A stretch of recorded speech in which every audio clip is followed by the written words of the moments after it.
محمدا رسول الله. بسم الله الرحمن الرحيم. السلام عليكم ورحمة الله وبركاته. الحمد لله رب العالمين والصلاة والسلام على رسول الله الكريم سيدنا محمد الأمين وعلى آله وصحبه أجمعين وبعد. Saudara-saudariku dimanapun berada, alhamdulillah senantiasa kita bersyukur pada Allah Subhanahu wa Ta'ala yang telah menganugerahkan limpahan nikmat yang tiada terkira, sehingga di antara sekian nikmat itu kita bisa merasakan keistimewaan dan keindahan Ramadan sampai dengan detik ini. Momentum kali ini akan mengantarkan kita pada 10 hari kedua di sesi pertengahan Ramadan tahun 1445 Hijrah. Untuk itu penting rasanya kita mempelajari dan menyiapkan diri dengan baik sehingga dapat menemukan kemuliaan, keistimewaan sekaligus ukuran standar keberhasilan dalam 10 hari pertama setidaknya kita menunaikan ibadah siam Ramadan.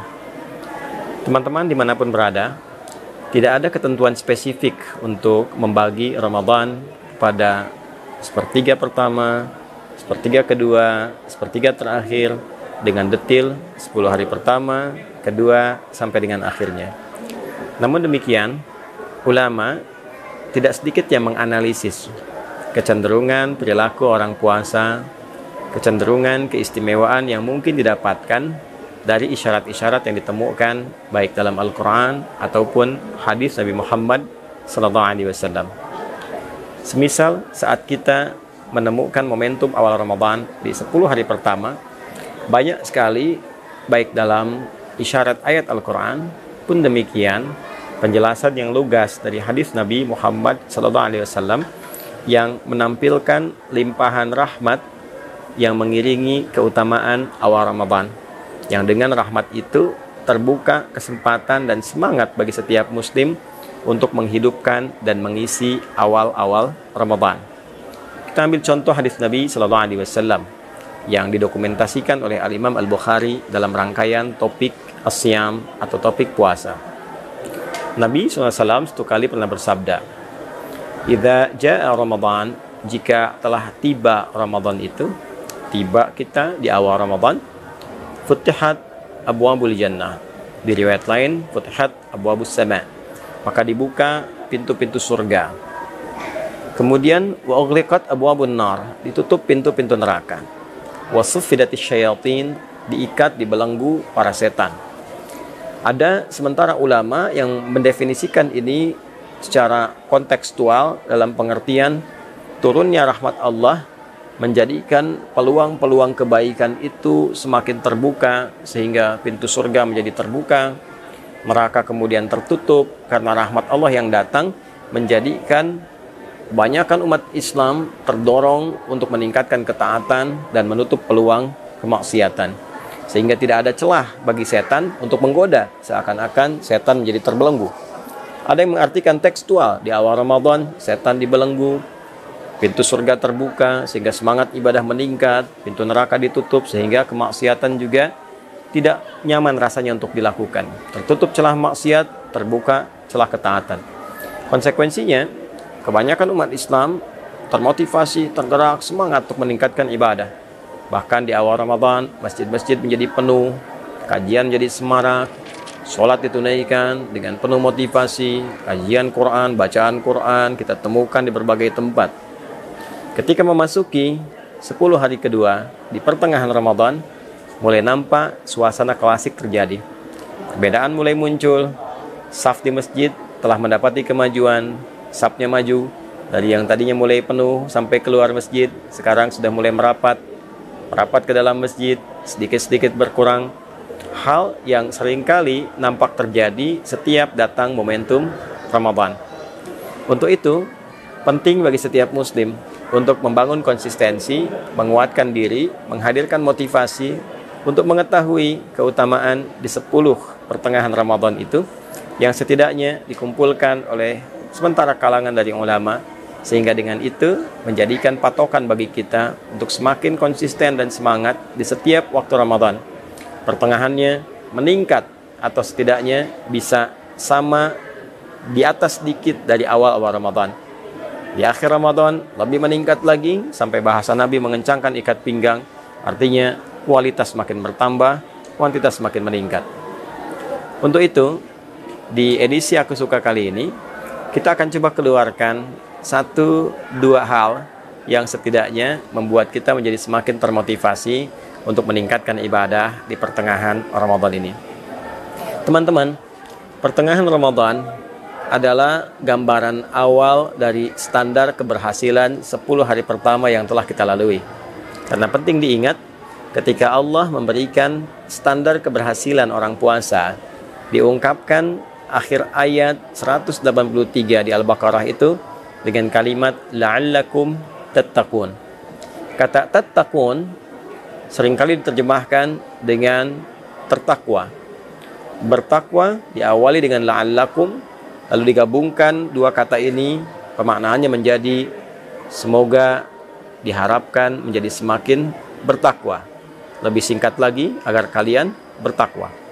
Bila kita detilkan dari diksi kata tattaqun secara gramatikal di kajian ilmu nahwu saja misalnya, kita temukan bahwa akar kata ini dari ittaqa kemudian berubah menjadi bentuk mudhari namanya. Mudhari itu sederhananya kalau dalam bahasa Inggris bisa diterjemahkan dengan present, continuous, and future. Ada konsistensi amalan yang saat diperintahkan dikerjakan, lalu terus dia konsisten, continuous, bersambung, konsisten, ya selama masa-masa perintah itu berlaku, dan future bahkan setelah perintah itu selesai ditunaikan, ada perubahan yang terjadi pada pelakunya sehingga value dari latihan itu tetap bisa diterapkan dalam kehidupan di luar ruang-ruang pelatihan. Terkait dengan Ramadan, Allah memberikan sebuah standar keberhasilan bahwa orang yang awal Ramadannya, bila kita batasi misal 10 hari pertamanya itu berhasil puasanya dari fajar sampai dengan maghrib, berhasil ibadah malamnya, qiyamnya, tarawihnya, tilawah Al-Qur'annya, itu dapat dilihat pertama dari konsistensinya ketika memasuki periode yang kedua, pertengahan yang kedua. Jadi sesungguhnya 10 hari kedua ini adalah 10 yang sangat menentukan untuk menjadi standar keberhasilan kita pada 10 hari yang pertama. Jika terjadi misal dan kita berlindung kepada Allah dari kondisi demikian, 10 hari kedua ini justru menurun misalnya, tarawihnya jadi kurang semangat, bacaan Qur'annya menurun misalnya, kemudian yang tadinya ke masjid berjamaah untuk menunaikan ibadah yang 5 waktu, sekarang mulai terasa agak datang sifat malas, kembali ke standar awal. Ini menunjukkan ada yang kurang sukses dari 10 hari pertamanya. Karena orang-orang yang terbiasa dengan satu keadaan dan dia menikmati itu, kecenderungannya dia akan bertahan dengan sifat itu, dengan gaya itu. Orang yang terbiasa makan kerupuk selama 10 hari, tentu 10 harinya lewat, hari ke-11 dia akan mempertahankan gayanya, tidak sulit bagi dia untuk menikmati kerupuk itu. Ketika dihilangkan, dia akan bertanya, mana kerupuknya? Ya, sama persis ketika kita tarik orang-orang yang diberikan menu Ramadan, hari pertama, hari kedua, hari ketiga, dan terbentuklah kemudian dari metabolisme tubuhnya saja pembiasaan untuk bisa beradaptasi dengan kegiatan yang dibangun selama 10 hari. Kapan dia bangun, kapan dia sholat, kapan dia makan, kapan dia sahur. Secara otomatis itu akan membentuk karakter, membentuk kebiasaan. Dan itu bisa dilakukan dalam menjalani kegiatan di hari-hari berikutnya. Jadi kalau kemudian itu menurun, berarti ada pertanyaan. Ada sesuatu yang kurang konsisten dikerjakan selama 10 hari itu. Nah, cara memahaminya, jangan langsung disimpulkan bahwa saya gagal. Tidak. Justru 10 hari kedua itu pembuktian bagi kita untuk kembali mengevaluasi diri. Jadi 10 hari kedua, selain menjadi standar, adalah pembuktian tentang kesungguhan kita dalam menjaga komitmen peningkatan takwa kepada Allah. Itulah sebabnya kata tattaqun diawali dengan kata la'allakum. Dari kata la'alla menunjuk pada makna taraji, huruf yang mengungkap harapan yang tinggi untuk meraih sesuatu yang sangat didambakan, tapi tidak mungkin itu bisa dicapai kecuali dengan kesungguhan. Jadi seakan Allah ingin mengatakan, tak mungkin kau berhasil mendapatkan takwa, tak mungkin kau menilai diri berhasil di 10 hari pertama kalau engkau tidak sungguh-sungguh menjalankan semua paket Ramadan hingga tuntas dikerjakan. Maka ayat ini dengan kata yang singkat la'allakum tattaqun memberikan petunjuk dan motivasi kepada kita. Jaga konsistensi, semakin serius lagi, tingkatkan semangat lagi. Jadi 10 hari kedua adalah 10 hari yang memberikan motivasi lebih agar kita meningkatkan ibadah dibandingkan dengan awal-awal yang telah kita lalui. Apa yang bisa kita dapatkan ketika kita konsisten masuk pada 10 hari yang kedua? Teman-teman, konsistensi yang dibangun itu justru mendekatkan kita kepada limpahan anugerah yang sekiranya tidak banyak didapatkan oleh semua orang ketika dia tidak mengoptimalkan potensi dirinya pada 10 hari yang kedua ini. Yang pertama, potensi mendapatkan ampunan Allah Subhanahu wa taala lebih besar kita bisa raih dibandingkan dengan 10 hari pertama yang terbuka kesempatan, siapapun bisa meminta sehingga peluangnya semua orang bisa mendapatinya. Tapi ketika memasuki 10 hari yang kedua, saat sementara orang mulai lemah, mulai menipis, mulai kepentingan dunia terasa kembali dan kita semakin fokus, maka apa yang kita hasilkan dari 10 hari yang pertama, energinya kemudian terkumpul sehingga kekuatan itu terpadu dan terfokus untuk mendapatkan limpahan karunia Allah berupa ampunan yang terbentang sangat luas siang dan malamnya seperti Allah bentangkan pada kesempatan 10 hari yang pertama. Yang kedua ini semakin bisa kita dapatkan dengan cepat karena kita sudah terbiasa memiliki adaptasi waktunya. Feelingnya sudah dapat, zauknya sudah ada. Jadi kalau kita sudah terbiasa ibadah, kita bisa merasakan frekuensi di waktu tertentu saat kita bisa memohon. Ya, untuk istighfar misalnya. Bisa jadi setelah tarawih, malam-malam kita bisa bangun, kita bisa mintakan ampunan. Nah, 10 hari kedua ini ada di antara waktu-waktu tertentu yang bisa mempertemukan frekuensi keadaan hati kita dengan frekuensi yang Allah pancarkan lewat cahayanya untuk memberikan sifat-sifat ampunan kepada kita semua. Itulah sebabnya sebagian ulama mengkategorikan 10 hari kedua konsentrasi anugerah yang Allah berikan terpusat pada sifat ampunan. Ya, walaupun riwayat yang disebutkan itu lemah atau cenderung bahkan palsu, yang membagi 10 hari pertama rahmat, keduanya kemudian maghfirah, ketiganya itqam minan nar, bila disebutkan itu bagian dari hadis. Ya, itu memang tidak ada hadis yang terkait dengan demikian, statusnya sangat lemah, bahkan mendekati kepada hadis yang palsu. Namun demikian, dari sifat riset, bila kita keluarkan dari penamaan hadis, karena tidak semua yang bisa kita temukan itu, kita bisa dapatkan lewat hadis. Kita bisa gali dari petunjuk-petunjuk lain, walaupun tidak spesifik ada hadisnya, tapi ada petunjuk-petunjuk lain. Misal, petunjuk dari ayat.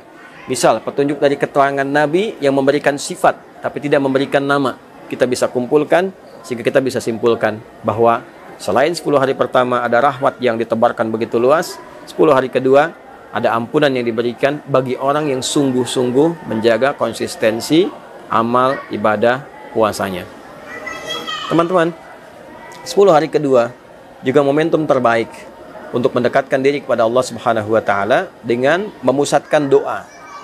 Itulah sebabnya ayat tentang doa itu ada di pertengahan rangkaian ayat-ayat puasa. 183, 184, 185, 186, 187. Di 186 adalah ayat tentang mendekat kepada Allah melalui doa. Wa idza sa'alaka 'ibadi 'anni fa inni qarib ujibu da'watad da'i idza da'a. Maka ini peluang. Orang yang mendekat kepada Allah berdoa tipikalnya dua. Kalau bukan minta kemudahan dalam hidup, yang kedua adalah minta ampunan ya dari segala dosa yang pernah dikerjakan. Sifat yang tadi disebutkan. Taubat, minta ampun, anugerah Allah diturunkan. Yang kedua adalah doa seputar kemudahan dalam hidup. Saat biasanya awal itu karena libur, orang semangat ibadah, orang semangat ke masjid, maka 10 hari kedua orang mulai berpikir lagi untuk mencari dunia. Sehingga ada pembagian waktu antara ibadah dengan dunianya. Dia mencoba melihat peluang untuk mudik, dia mencoba melihat peluang untuk dapat THR dan sebagainya, sehingga terbagi peluang-peluang ibadahnya. Di saat itulah ada orang-orang tertentu yang ingin mengambil peluang lebih untuk mendekat kepada Allah. Dia gunakan energinya, hasil dari kumpulan 10 hari pertama, untuk minta kepada Allah, minta kemudahan hidup, minta kemudahan rumah tangga, kemudahan di pekerjaan, kemudahan saat sakaratul maut, kemudahan di alam kubur, kemudahan saat hisab. Dia mohonkan dengan energi itu saat orang lain mulai membagi konsentrasinya. Maka di saat itulah perhatian dan jawaban dari Allah semakin mudah menemukan frekuensi terhadap hambanya untuk dipancarkan, dan dalam bahasa singkat mudah untuk dijawab. Jadi 10 hari kedua adalah standar dari keberhasilan 10 hari pertama. 10 hari kedua adalah motivasi untuk meningkatkan ketakwaan dan menjaga konsistensinya. 10 hari kedua adalah bagian pusat dari ampunan Allah bertambah peluangnya untuk diberikan. 10 hari kedua adalah peningkatan peluang untuk terkabulnya doa dari apa yang kita panjatkan kepada Allah Subhanahu wa Ta'ala. Untuk itu, teman-teman sekalian, mari kita terus meningkatkan amal ibadah kita, harapan-harapan kita, taubat kita kepada Allah, dan doa kita yang kita mintakan untuk kebaikan hidup, baik untuk pribadi, keluarga, kerabat, masyarakat, juga bangsa dan negara yang kita cintai ini. Semoga apa yang disampaikan dalam edisi ini membuat kita semakin konsisten dalam ibadah dan menemukan berbagai keistimewaan yang Allah bentangkan secara spesifik untuk kita pribadi sesuai dengan frekuensi ibadah yang kita kerjakan. Adi hidayat untuk kita semua, memohon kepada Allah segala kebaikan yang mungkin kita dapati. Allahumma rabbana atina fid dunya hasanah wa fil akhirati hasanah wa qina adzabannar warzuqna ni'matal istiqamati fil ibadah ya arhamar rahimin. Wa sallallahu ala sayyidina Muhammadin wa ala alihi wa sahbihi ajma'in. Wa akhiru da'wana alhamdulillahi rabbil alamin. Assalamualaikum warahmatullahi wabarakatuh.